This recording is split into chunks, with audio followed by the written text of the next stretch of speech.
Hello and welcome to Colonial Outcasts, the anti-imperialist podcast that a lot of people are going to hate and no one is going to be happy. And the pro-Palestine movement will be refractured again because this is an emergency Sunday episode about Syria. Probably the messiest battle space in existence with dozens of warring factions. Literally every global and regional power has its fingers invested in this conflict, and there is propaganda coming from every side. I'm here with Alina Xenophontos.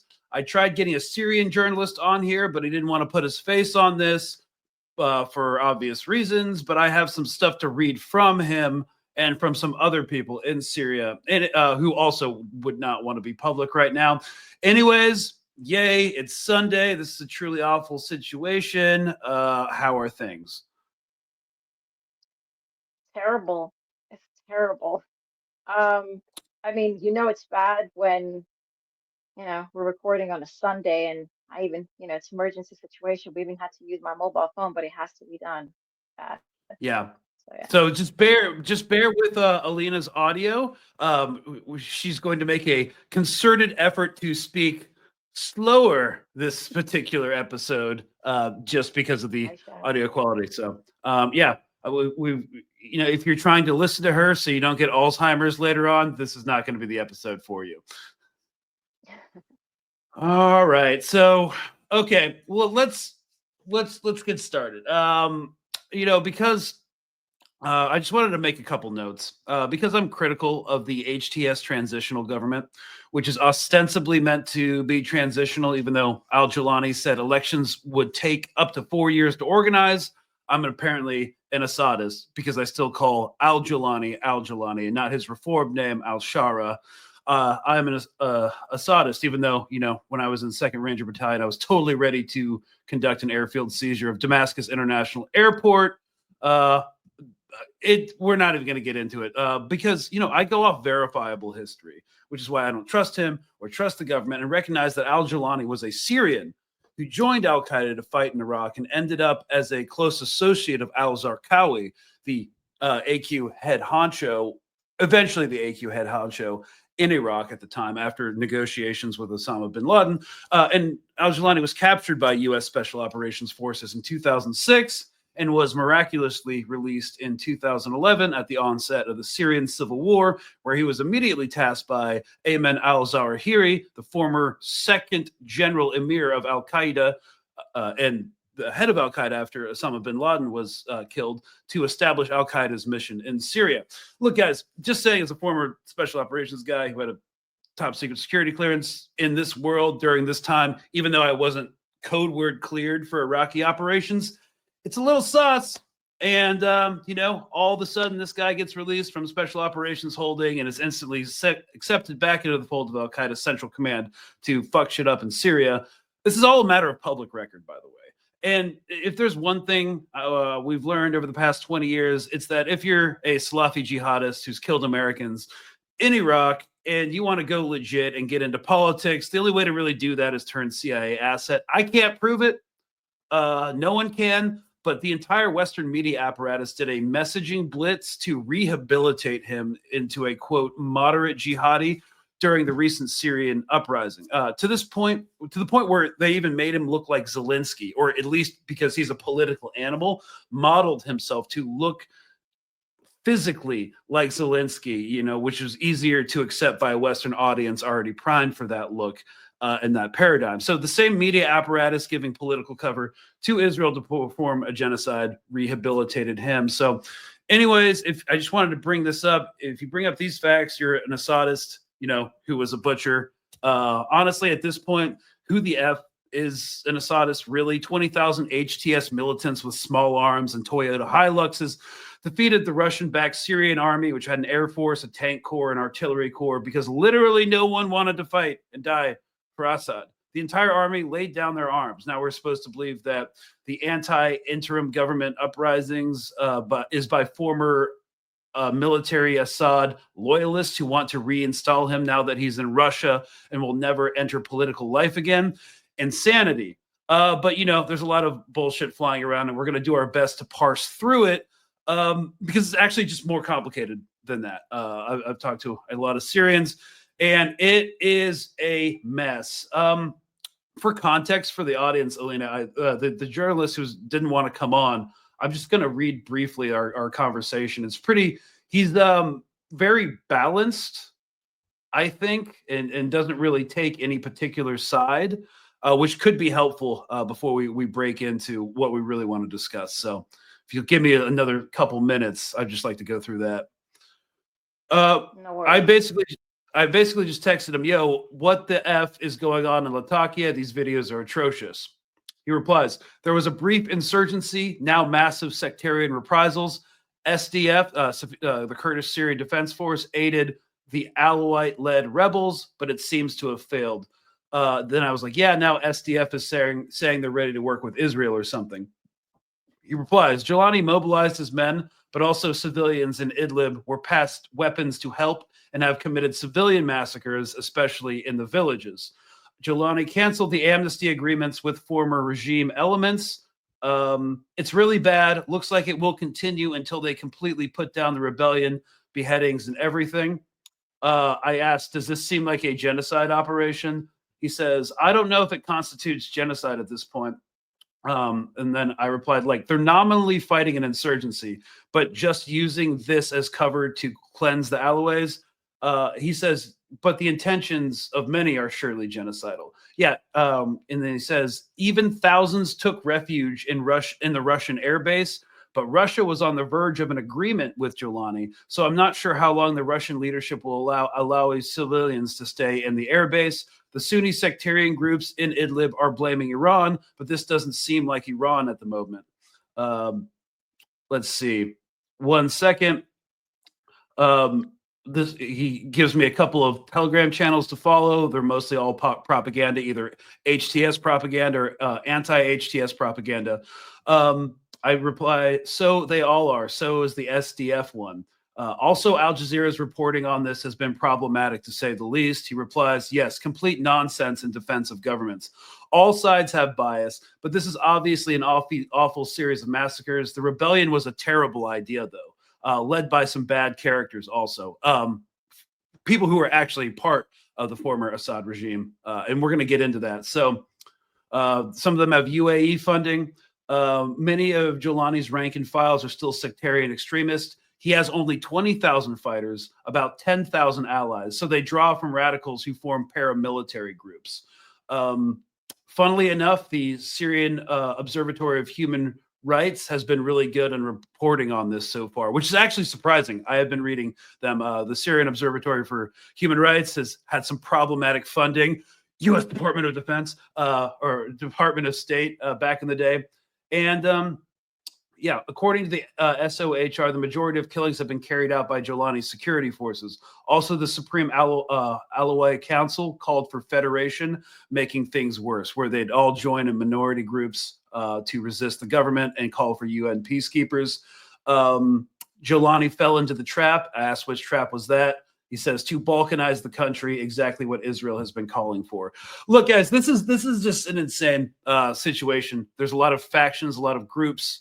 It doesn't seem like Jolani can keep, even if he wanted to keep control of all of his forces and what they do in the field. I've also been hearing from Sunnis in Syria that the uprising was started by Alawites, and they were doing some shady crap on the ground, to include organ harvesting. And they're the ones in charge of the massacres. There's just a lot of fog of war going along around right now. So yeah, there's basically no way to win when reporting on this. So yeah, your thoughts, Alina? Oh God, I don't know that. It's there's where to begin.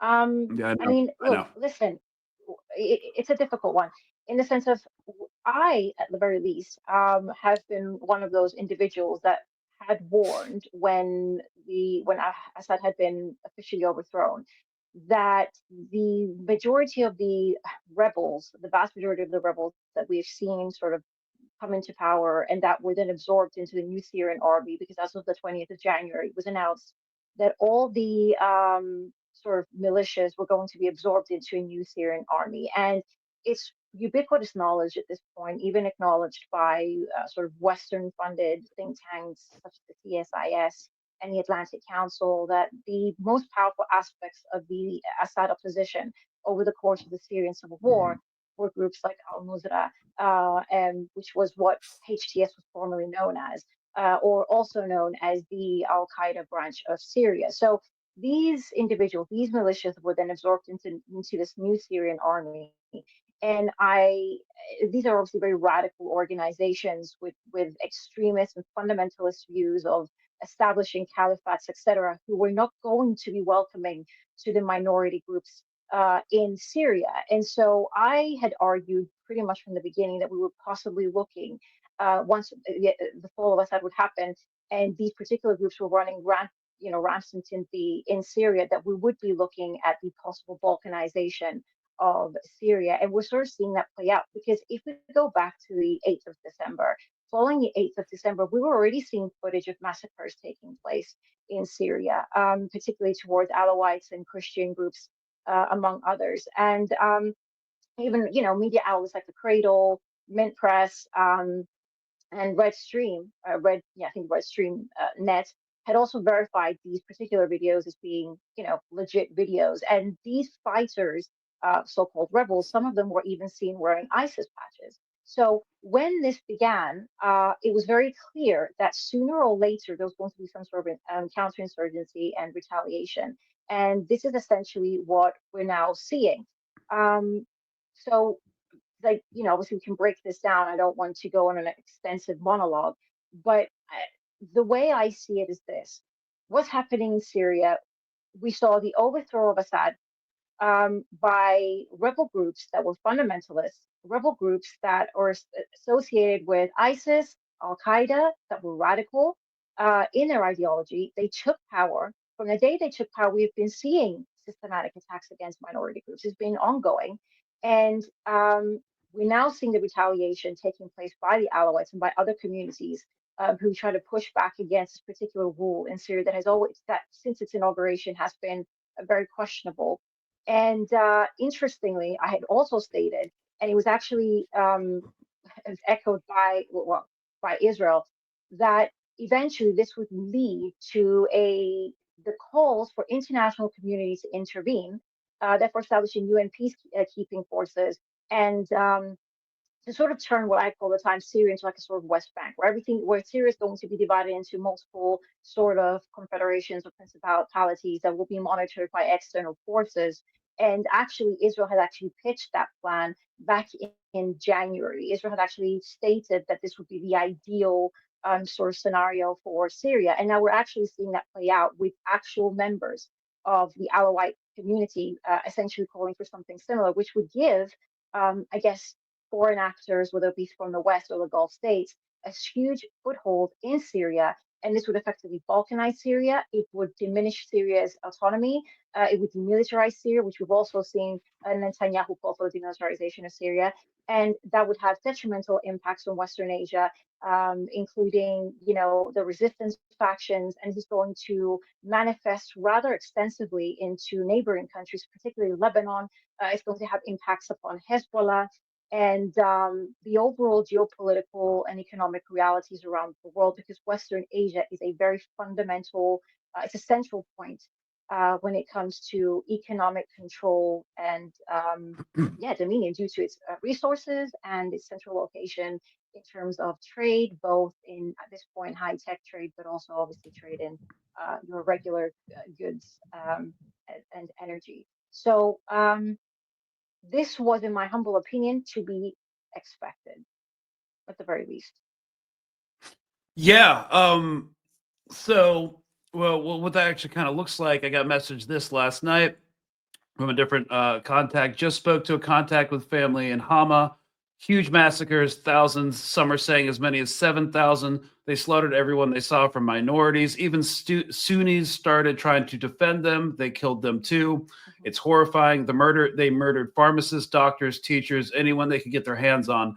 In Banias alone, at least 800 dead. Complete complicity from Jolani's men, not just paramilitary forces. A Sunni sheikh in Damascus spoke out against it, and they murdered him. Don't like using the word without full confirmation, but this looks like an attempted ethnic cleansing operation. Mm-hmm. Now, another person that I've known for a while is saying something completely different. The new army of Sunnah or Alawis, they were attempting a coup and have killed many of the freedom fighters and innocent civilians. Apparently, they're making fake videos. They were all part of Assad's regime. Continuing, the new army of Sunnah Alawis are trying to get protection from Israel and have asked them to invade the coast. Idlib, so it just depends on who you ask, like what the actual situation on the ground is. But I will say this, whether like whoever started this sectarian violence was to be expected.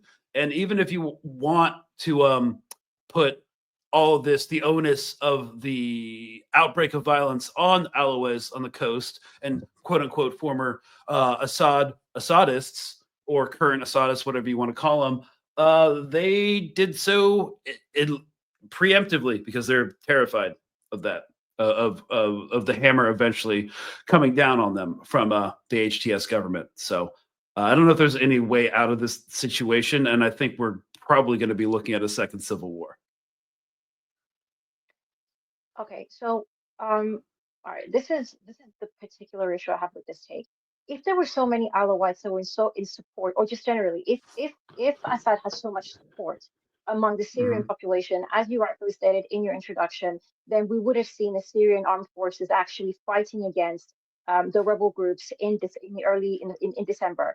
The Assad military basically put down their guns in order to have a pretty much bloodless removal of his government. And the vast majority of the Syrian army at the time did not fight.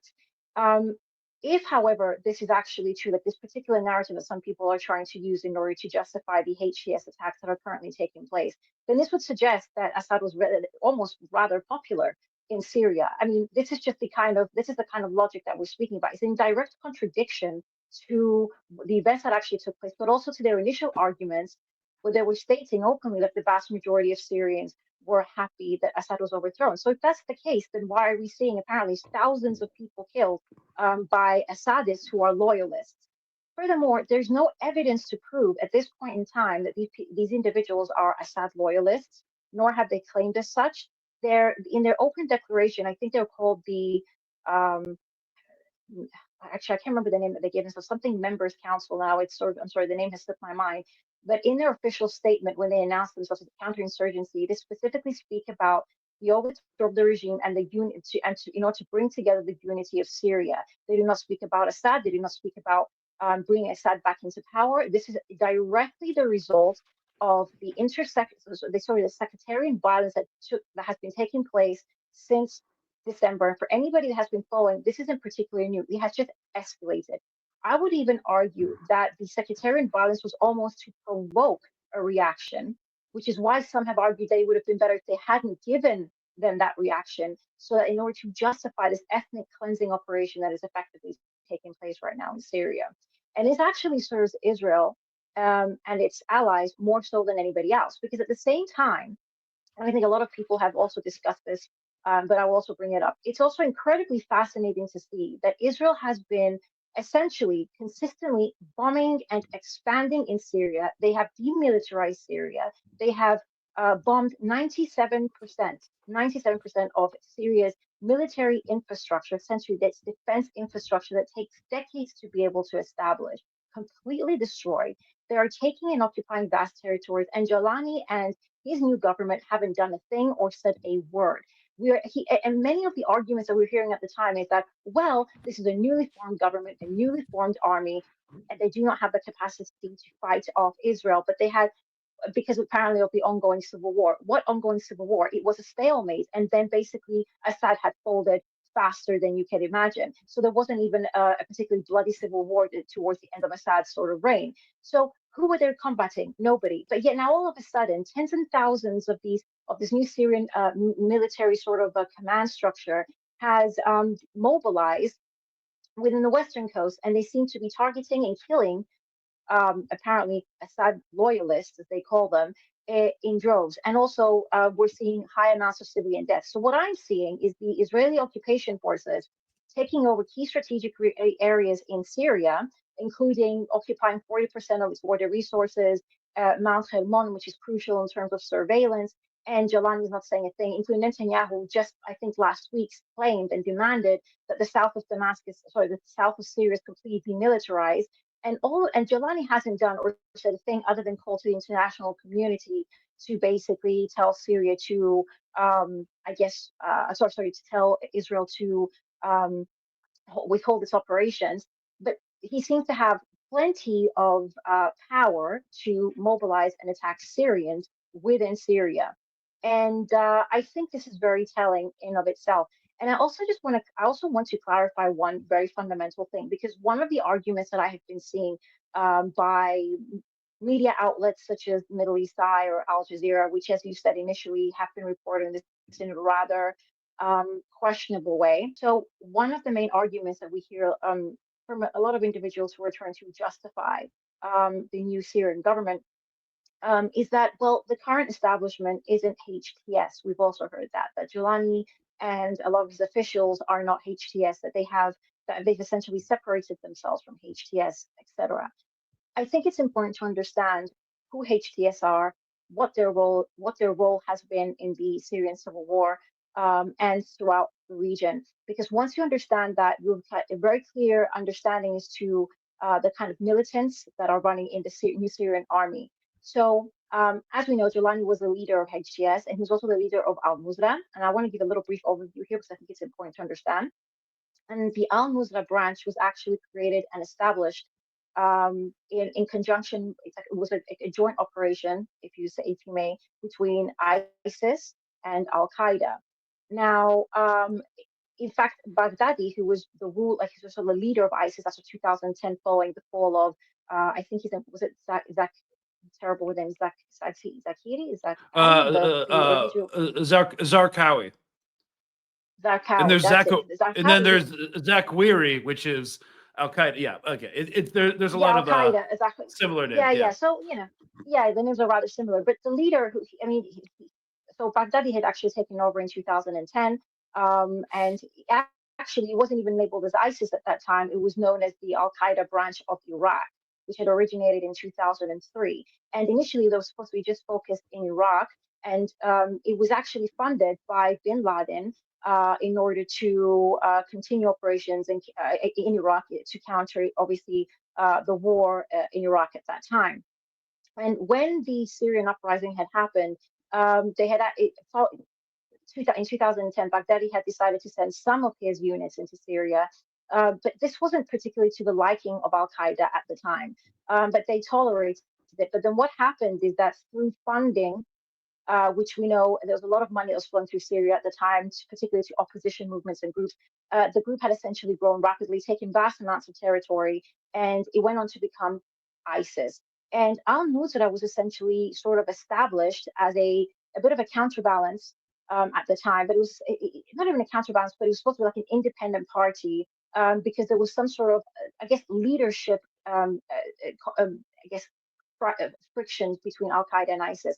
However, ISIS was born out of Al Qaeda. Al Nusra was born out of ISIS and Al Qaeda. And in 2013, as a result of leadership clashes, I think it was Baghdadi who tried to claim that Al Nusra was part of ISIS. Yes. But at that time, Jolani had actually stated that he wanted to pledge his loyalties to Al Qaeda. And so that created a friction because a lot of people argue, no, but HTS and Al Nusra, they were battling ISIS. They were battling ISIS not because they're ideologically different. They were battling ISIS because Al Qaeda and ISIS were in a battle for control and leadership of the caliphate, as it was known.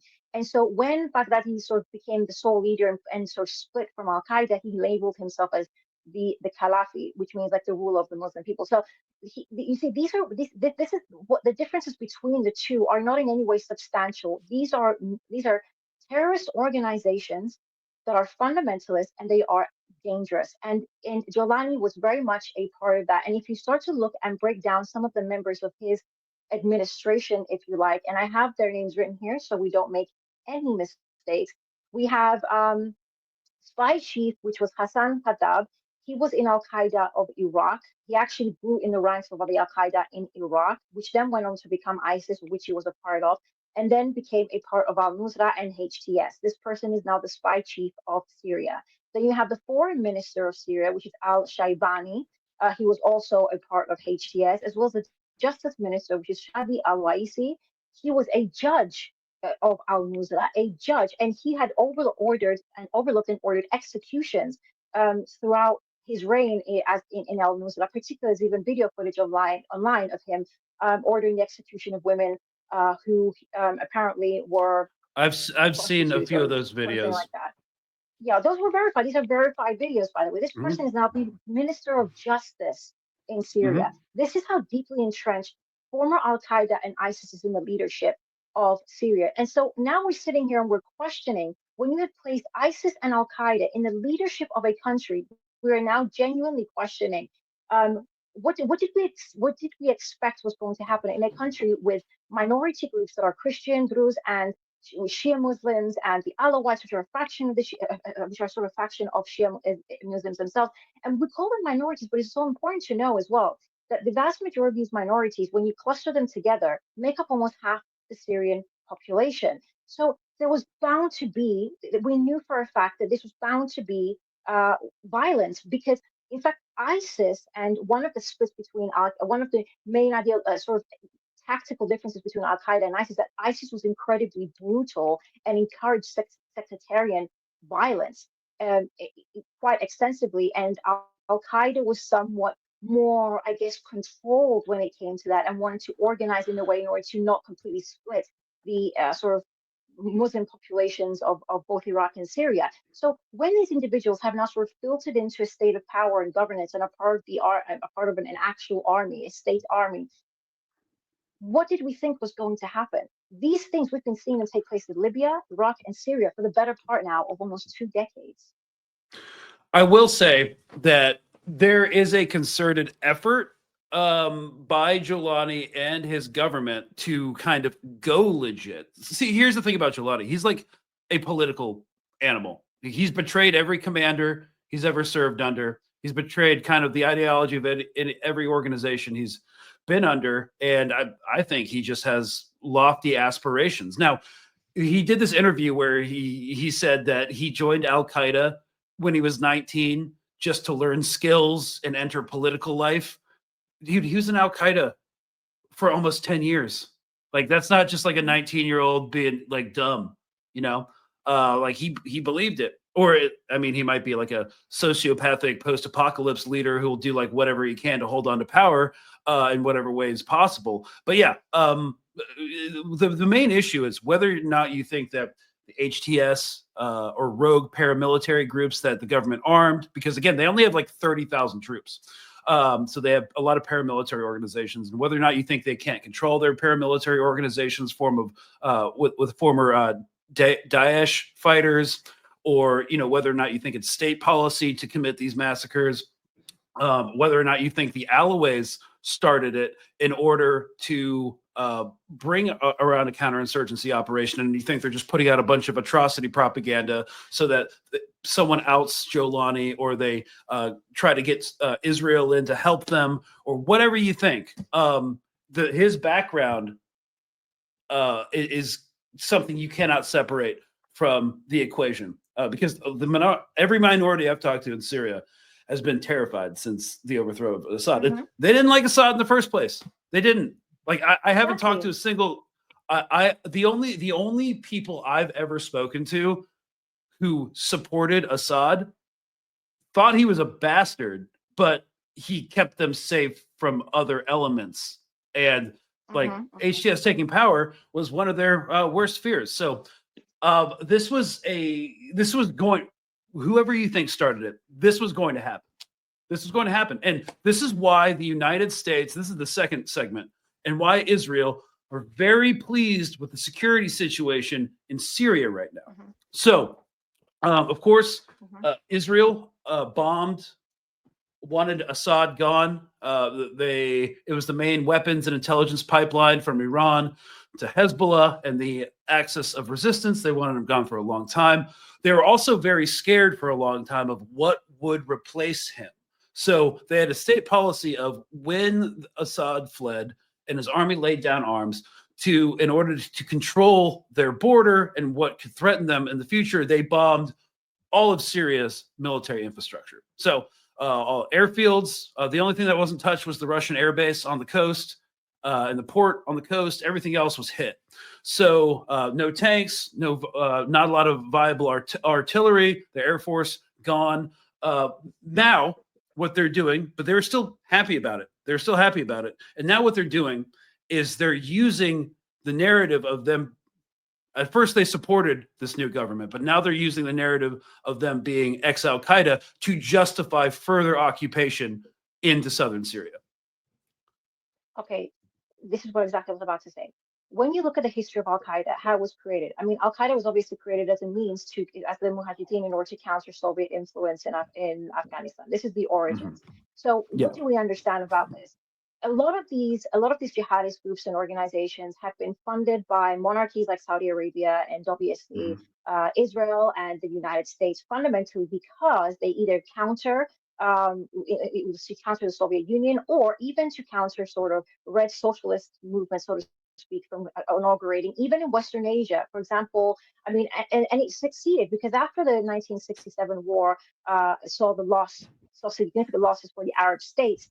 It became an opportunity to capitalize on this, and it started propagating sort of identity politics, Islamic-oriented extremist ideologies and Wahhabist ideologies for the purpose of essentially creating a sort of sectarian violence and obviously distracting people from actually forming, I guess, even leftist socialist movements in Western Asia that would counter their particular influence.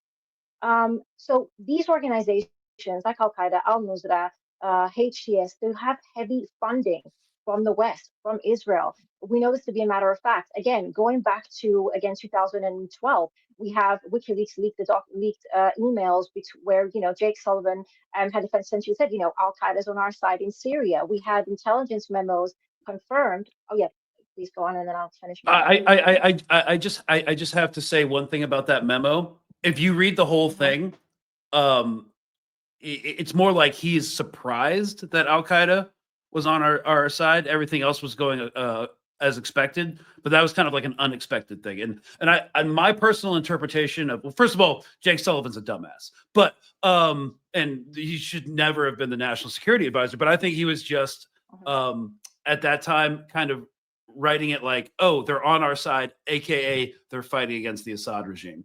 I haven't seen any personally compelling evidence that we were like directly funding Al Qaeda. I know we were funding groups affiliated with them or eventually became part of them. And then you have like really messy instances because of all the shifting battlefield dynamics and allegiances that you had Pentagon funded groups fighting CIA funded groups. Absolute mess. And now when it came to HTS, after they broke off and, the Al Nusra Front kind of faded into history, U.S. intelligence officials publicly said HTS is too extreme for us to support, but we're supporting more moderate groups in Syria. I personally don't buy it, but I just wanted to say that about the Jake Sullivan email that everybody references. I just want to say it's my personal read that he wasn't like, yes, this is a matter of state policy. We are directly funding Al Qaeda, but because that's not necessarily like how it works. Like people, when they envision clandestine operations, they're like, Al Qaeda's on our side because they have a CIA liaison officer and they're getting direct guns. I'm not saying that that's never happened, but that's generally not how it works. It's a lot of capitalizing on opportunities and stuff like that. So just wanted to say that for, I don't know, try to maintain some objectivity here when discussing Syria. No. Good. That's totally fine. But this is the thing. They were aware that Al Qaeda was involved. They had, that's the thing. In 2012, and even in 2013, 2014, they had intelligence memos stating that the objective, and this was the U.S. intelligence memo that was published again, I think, in 2013, that the objective was to establish a Salafist state between Iraq and Syria, and that would serve U.S. interests. So this is the thing. When they were aware of this information and they saw that the vast majority of the opposition, and this is based on the intelligence memo that was published, not the emails from Jake Sullivan, but the intelligence memos that were also published in 2012, 12th of August 2012, they knew that the vast majority of the opposition movements were either from the Muslim Brotherhood or Al Qaeda and al-Nusra, all of which were extremist jihadist movements, and yet they were in complete support. They passively allowed it to occur and were funding opposition groups and movements. And I remember at the time, the United States State Department was refusing to state which of these groups that were funding. We had the FSA in 2012, 2011, but that died off rather quickly because it was an umbrella organization that included multiple opposition groups that were decentralized. And so what happened is that eventually they moved away and they were all pulled towards al-Nusra. Even The Guardian wrote an extensive piece about this at the time, how the vast majority of the opposition fighters in FSA were basically then migrating to al-Nusra, who we know had direct links with ISIS. So a lot of this money was getting fueled. The United States was giving, under Operation Timber Sycamore, but also I read another piece by CSIS that basically said we don't actually know the extent of the money that was given because there's an underreporting. The way in which they choose to report where money is spent or overseas operations are not necessarily disclosed. So all this money was being sent into Syria, knowing full well that the opposition were aligned with Al-Qaeda, that they knew, and that they were dangerous, and yet they were fueling them, which is why ISIS went on to become as big as it did within the span of 2 years. They were a small group in Iraq, moved into Syria, and became this massive Salafist sort of group essentially. And this is the problem. And when we're talking about someone like HTS or even how they basically separated themselves, it's important to understand this and the sort of revamping of Jolani as well. In 2016, when he was the leader of al-Nusra, Al-Qaeda and al-Nusra had agreed to sever ties officially, not because they disagreed in any ideological way, but rather in order to, in hopes that the West would then remove al-Nusra as a terrorist organization. So it was more aesthetic. When that didn't work, then they revamped into HTS, which still didn't work because obviously it was the same leadership and the same ideology. So this idea of trying to revamp a sense of how he's portrayed, Jolani they tried to do this multiple times over the last 10, 15 years, and this is not therefore the first time we're seeing it. But this time it's been successful in terms of how the media is presenting it, sort of presenting him as like this figure who is, almost legitimate. But the ideological underpinnings of this person who for 20 years has served and grown and created ties with groups that are known to, have executed erroneous sort of war crimes, tells you what kind of leadership we have in power here. And the only thing that we're seeing now is more of a polished, they're trying to polish this, but it's just not going to work. So the vast majority of these individuals are in Syria, the militants are in Syria, are dangerous. And now I just wanted to say something about Israel here as well. Oh yeah, that's what I'm. No, that's you go ahead. I've got a whole thing about Israel and the information landscape that they're exploiting right now. Yeah, so part of when you're funding, so this is what I was going to get at, when you're funding sort of these organizations, whether it's Al-Qaeda, whether it's ISIS or like al-Nusra, like there's all these funds that are going through towards them. Not only do they serve sectarian violence, but it also justifies Western presence, but also Israeli presence in these territories, because then it becomes a medium and a platform by which they can say, right, we need to counter terrorism. We cannot leave Iraq. We cannot leave Syria. We saw this happen in Iraq just last year. The Iraqi president has stated that the ISIS threat is no longer a viable one, and they asked the United States to remove its bases, and because they were no longer necessary. And up until this point, everything seemed rather calm, but we're already seeing reports, even as of December, where the United States has openly stated that effectively, I think it was The Guardian again that reported on this, as well as the Cradle, their claims that, well, there's a fear now because of what's happening in Syria of the rise of ISIS again. So we cannot remove ourselves militarily. So it's justifying military sort of presence for, I guess, Western military, but also this then falls into Israel. Well, this is what Israel as well is now using. So if, again, in 2015, there was an interview with, I think what's Hassan, I forgot his surname now, on Al Jazeera with the former leader of Shin Bet, who had openly stated that they have worked with Al-Qaeda and with al-Nusra because they said they are not a threat to Israel. And on Channel 12 News in December, we have other officials, military officials in Israel claiming that HTS, they're in contact with officials of HTS because there's a long-standing history here of financing and cooperation. They were, even during the Syrian civil war, they would take in militants, these militants that were part of al-Nusra, and taking them into hospitals in Israel and essentially taking care of them. So there is a connection with these individuals. So and we've always seen as well coordinated attacks in Syria were happening with Israel and HTS happening around the same time. This was throughout all of last year. So when the fall happened of Assad, we even saw Netanyahu come out and publicly say, this is thanks to us. And now at the same time, they've created the beast, and now they're also coming in to claim self-defense and need to preserve their own territorial integrity, and therefore they have to expand. And so it's become a beautiful excuse for them to expand into Syria and create more chaos. And they're also fueling sectarianism there. Yeah, and let's I want to talk about their doctrine of the periphery in a second, and then let's just check in on one of my favorite propagandists, who's an Iranian Zionist on a right-wing grift, who refused to debate me on the Sean Kelly show, but whatever. We've got Alika Laban. So in Syria, Islamist forces are massacring Alawite Muslims as well as Druze, Yazidis, and Kurds. As we have historically warned, Muslims are the first victims of jihadism. That's true.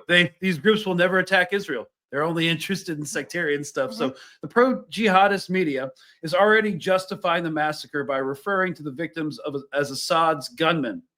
But ample testimony from survivors and victims' families suggest otherwise, many of them who actively fought against the Assad regime. I want to remind everyone that those of us who have been sounding the signal against jihadists were deeply concerned about a regime with historic roots in Al-Qaeda taking power. So this is where the Zionist media is taking it. Now they're like, oh, now Al-Qaeda's in power, you know? And of course, didn't want to show that.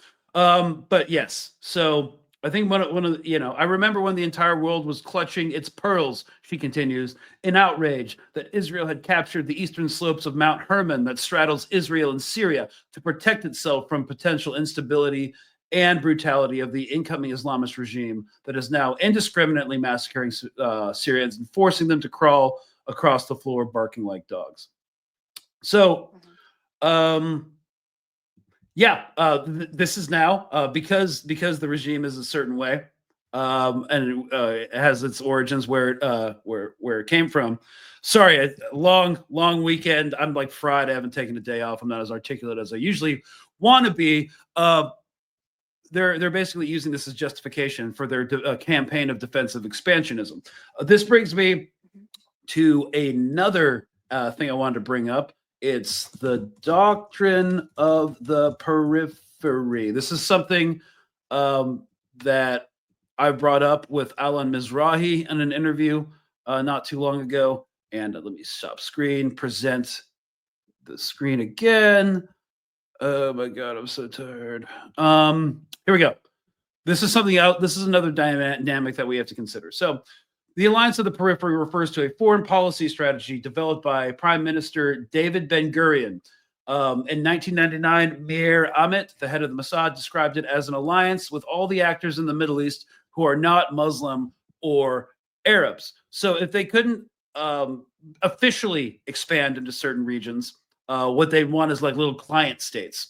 So not necessarily, and those are generally with non-state actors, but there are other allies that they saw within this, that they envisioned within this doctrine. So Turkey was one of them. Israel and Turkey have had a long-standing intelligence sharing relationship, an intelligence-based relationship. Ethiopia was part of the Alliance of the Periphery as well, but also non-state actors, Druze, Maronite Christians in southern Lebanon, and now potentially the Alawais along the coastal region and the Alawite Council, some of whom are calling for Israel to invade and help protect them from HTS. So all of this serves Israel, the entire Syria situation, and why I've said since the beginning they are very pleased with how things worked out. It's all to the benefit of Israel. No matter how they play it, they can't lose. As things stand right now. Exactly. I mean, I've seen maps that have been established and proposed that are coming out of Israel at the moment that are calling for establishing like a David corridor between their territories that they're currently occupying in Syria all the way to, I guess, the northern part of Syria, which is where the Kurds are. I mean, they're basically fragmenting Syria into parts. And it's interesting as well because we saw Netanyahu recently and some of his military sort of command leadership claim that they're going to come in to protect the Druze population now from HTS because they're also being victims of sectarian attacks in Syria. So this is what Israel is doing. It's currently capitalizing on I mean, they helped facilitate the opposition. They helped bring down Assad. We know they've had a contacts and relationships with Al-Nusra, which then became HTS, Al-Qaeda, etc.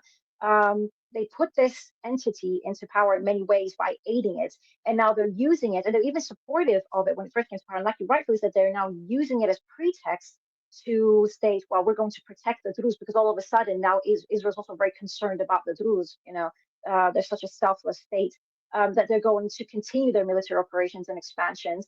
And it's also worthy to note Netanyahu, just a few years ago, I think it was 2019, openly declared that he was also support of a Kurdish state in Syria because he said there would be an ally for a moderate Middle East. So he's also been very in support of Kurdish nationalist movements because, again, it meant the fragmentation of Western Asia in a way that he could control. And generally the West could control. And that's essentially what we're seeing now take place. And it's what's most concerning here, and I also want to bring attention to this, is that we're also seeing beyond the fact that we've seen HTS militias try to enter into Lebanon over the course of the last 2-3 months in order to create some problems. We're also seeing supporters of HTS within Lebanon now becoming somewhat mobilized. They're still small in numbers, but again, going back to some of the conversations that I saw on Channel 12 News in Israel, and I want to find that video and post it again. They stated that HTS will open an Israeli embassy in Syria, and they will also do so in Lebanon. And that says a lot in of itself. That they're planning to use this as a way to also inflict pain and on Hezbollah inside Lebanon, who right now, and I would like to discuss this just a bit, seems to be in a bit of a dire situation because the ceasefire in Lebanon as well terminated on the 18th of February, if my memory serves me correctly. And Israel's still occupying 5 locations, and they're also systematically bombing the south of Lebanon. In the last few days, they have been carrying out attacks inside Lebanon, and Hezbollah hasn't really done much, which goes to tell me that Hezbollah has been significantly weakened, is trying to reorientate itself whilst facing internal political pressures, Israel on its borders and within its territory at this point, and pressure coming from Syria as well. And given the fact that its supply lines and intelligence hub has been cut, this is going to put an enormous amount of pressure now on Hezbollah and going forward. And what this means for Lebanon going forward, because the Lebanese state is really not doing much at all to push back against Israel, who seems to be doing whatever the hell it wants in the south of Lebanon. Well, so this is going to have a bleeding effect. Yeah, well, I mean, the Lebanese government's not going to do anything. The United States has signaled its intent to become deeply embedded in internal Lebanese politics in a way that hasn't happened yet. One point I would like to bring up, actually, there is some silver lining to this, and I was talking to one of my military contacts in the region. It's going to be easier to smuggle weapons in now with an unstable Syria. That is one thing that could happen, although the intelligence pipeline is a little bit cut, obviously. But this is a completely dynamic situation. And what the hell? I mean, I'm exhausted. We got 10 minutes left. I don't know, like closing thoughts, I guess. I just feel like, first of all, I definitely agree with like most of what you said. I kind of resist this idea that there's like a necessarily like good party, bad party. The relationships are so muddy and everything. The sectarian violence is being also committed right now by Alawite militias on the ground, based on what I'm hearing. And I'm not trying to like equivocate or anything, but we do have to recognize that. Now you have SDF, Syrian Defense Forces, the Kurds and the AANES calling for Israeli military intervention as well. Yeah, it's just a mess. I don't know, and I'm kind of mind dead, but you take it. No, I mean, look, at the end of the day, what we're seeing is enormous levels of civilian casualties. They're in, some people are reporting in the thousands. I'm seeing footage is coming out, and the ones that are being verified are even children being essentially executed at the ages of 3, 7, women being executed, mass graves already being established. This is an ethnic cleansing, I would consider, operation. I think the most important takeaway from me is this. Um, the overthrow of Bashar al-Assad, as my humble opinion, did not happen in a grassroots and organic revolution. It was compromised from the beginning, therefore depriving the Syrian people of having that authentic revolution and change that would have brought them the sort of prosperity that they were looking for. And as a result, now we have a certain sort of governance in power in Syria that are dangerous, that are fundamentalist, that are extremist in their mentalities. They have, and as they have been systematically also executing operations since December that has now provoked reactions. Sure, there's also material coming out from these counterinsurgency groups that are also carrying out operations in Syria. But even by the Syrian Observatory of Human Rights, even that, which is again a UK-based organization, so it's a Western influence organization, but even by their declarations, the vast majority of casualties are have been executed by the units that are in support of the current regime. That is what the information that we're seeing. And as a result, we're looking at a Syria that is being balkanized, will be balkanized. There's a very high chance we're going to see the Syria turn to like different confederations with international forces established there, UN peacekeeping forces, you name it. This is going to therefore completely subjugate Syria. It's destroy the autonomy of the Syrian people, and it's going to significantly weaken. If that was to happen, if we're going to start seeing not just Israeli presence but also Western presence and UN peacekeeping forces within Syria, this is going to significantly weaken the axis of resistance, and how that's going to manifest in terms of like the Palestinian liberation movement, how that's going to affect Hezbollah, and how it's going to affect any sort of operations against Israel and going forward. I think it's going to be rather significant, and I think it's important to note that ultimately this does serve a certain strategic interest as well in terms of containing and encircling Iran. Because at the end of the day, the axis of resistance was not established, but it was heavily helped by Iran, and obviously General Soleimani, who even the New York Times said he was, a pretty much a genius and mastermind when it came to asymmetrical warfare, and that is almost completely destroyed today. And West desires Iran to be isolated. They want Iran to be encircled and contained because Iran's obviously a country rich in resources. Like I said before, it's surrounded by key trade routes, but it's also a key player in BRICS, in the BRI, and all these projects that are calling towards multipolarity, and that will issue a major blow as well to BRICS, to China, to Russia. And so it's a very complex situation that going forward, not only are the Syrian people going to suffer, Western Asia as a whole is going to suffer, but it's going to have global, it's going to have global ramifications. The situation, and it's just, it's a tragedy to see what's happening in Syria. I got a comment the other day, like, from people who used to be part of the Palestine movement, I guess. The same, like I've lost all respect for your axis of resistance, people. And my response is like, yeah, I also haven't seen you. I just looked at your profile and you haven't posted anything about Palestine since the Syrian uprising. So there's that. And that's why this kind of fractured the movement so much. But we're going to wait and see. This is going to continue to be a decisive issue. Even Syrians in Syria don't know what's going on. They don't. The fog of war surrounding this is insane. There's sectarian violence. It does look like there is a concerted effort to ethnically cleanse minorities, specifically Alawis, and then there's counter accusations of Alawis doing the same thing to create atrocity propaganda for Israeli intervention. we're gonna have to wait and see. This was just kind of a primer on what's going on. You're gonna ask 10 different Syrians and have 10 different opinions on this. And so when someone comes into the comments being like, why don't you just listen to Syrian voices? Like, we are, but like, which Syrians? Yeah, which ones? This is not. This is not.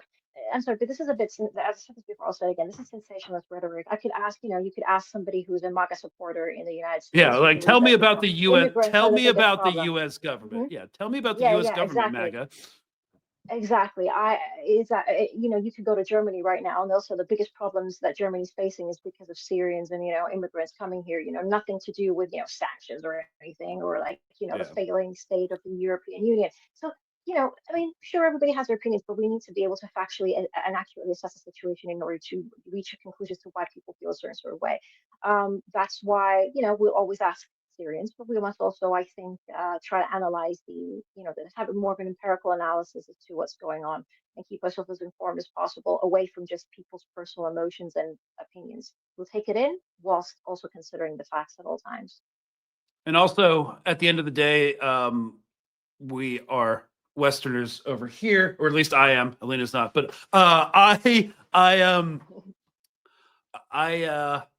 my entire platform and perspective is from an anti-imperialist perspective. So I would be remiss if we didn't talk about a problematic history between terror organizations and Western imperialism, as well, and the use of proxies, and how, the U.S. State Department, again, who is actively supporting a genocide and until recently, a forever war in Ukraine to the very last Ukrainian, is the same organization and governmental entity that is very happy with the Syria situation. So just something to think about, in the Western media that's created atrocity propaganda to justify a genocide in Palestine that doesn't report on Sudan or the Congo or anything happening out in the global South, is now trying to reform a former Al-Qaeda head chopper. I would be remiss if I didn't bring these things up. So, I think we're just going to have to do our best to maintain moral consistency on this topic, and just remind people that it was a dirty war.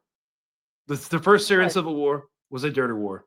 There was too many players involved, and I'm not sure that the Syrian people really had a chance for liberation from external forces and imperialism as well, and we're seeing that right now. It's also important to note that in a 2006 cable, again published by WikiLeaks, which is a really interesting one. I just want to say this: it's also really interesting because that cable goes into extensive evaluation as to how the United States spent extensive amount of years carrying out information warfare within Syria, which they were very well aware, even by their admission, were not necessarily true. For example, in part, one of the things that it said in that report, for example, was try to create mass hysteria and paranoia within Syrian society that Syria is controlled by Iran, which is not true. They basically said it's far overinflamed. They were like, so in that intelligence cable, the United States had acknowledged that this really wasn't something that was, Iran controlled Syria. It wasn't necessarily a factual reality, but they were fueling this through different platforms and mediums, like we saw with USAID, for example, as well as other things. But that's just what I'm not USAID, not in Syria per se, but like this information wars in order to influence public opinion within a country is something as well that is often used. And so it's important to also note these particular things and how they manifest within a society, and then all these operations as to how to make Assad's economic policies fail, or there's also a really great profiling of Assad himself and how to trigger him into because they called him immature, emotionally erratic, and how to play on that so that he can essentially act out. And they read him quite well, because whenever a situation would arise, he just engaged in slaughtering protesters, for example, and therefore making their case far more easier because he just clearly was inept. It's a very interesting report to read, but it's he just let his army do whatever the fuck they wanted to. Mm-hmm. And there was yeah. Oh no. Go ahead. That's it. That's it. Like I'm tapped out. It's nap time for me. So Oh yeah, okay, all right. We wouldn't interfere in nap time. You know what I mean? It's an it's improper been thing. the news cycle has been so insane this week. It's just one thing after another, and I forgot how exhausting living in America under Trump was. Yeah, it's a lot. I mean, it's Trump. But things are happening everywhere. It's Trump. It's Europe. Things are going down in Europe. And like they are escalating here, then Syria, then Israel. I mean, it's just China. It's just anything and everywhere right now. Things are, they're moving very rapidly. So yeah, it is overwhelming. I can attest to that. All right, y'all. Well, this situation isn't going to resolve itself anytime soon. The atrocities will continue to mount. Yeah, so that's kind of where we're at. Yay, 2025. We're gonna come back next week. Sorry for this ad hoc episode. Sorry, I was exhausted, but hopefully this was helpful contextualizing what's going on, which is essentially that aside from verifiable history, the situation on the ground is very confused. So we're gonna keep monitoring it, keep reporting it, no matter how much hate we get. So cheers, y'all. And we'll see you next week.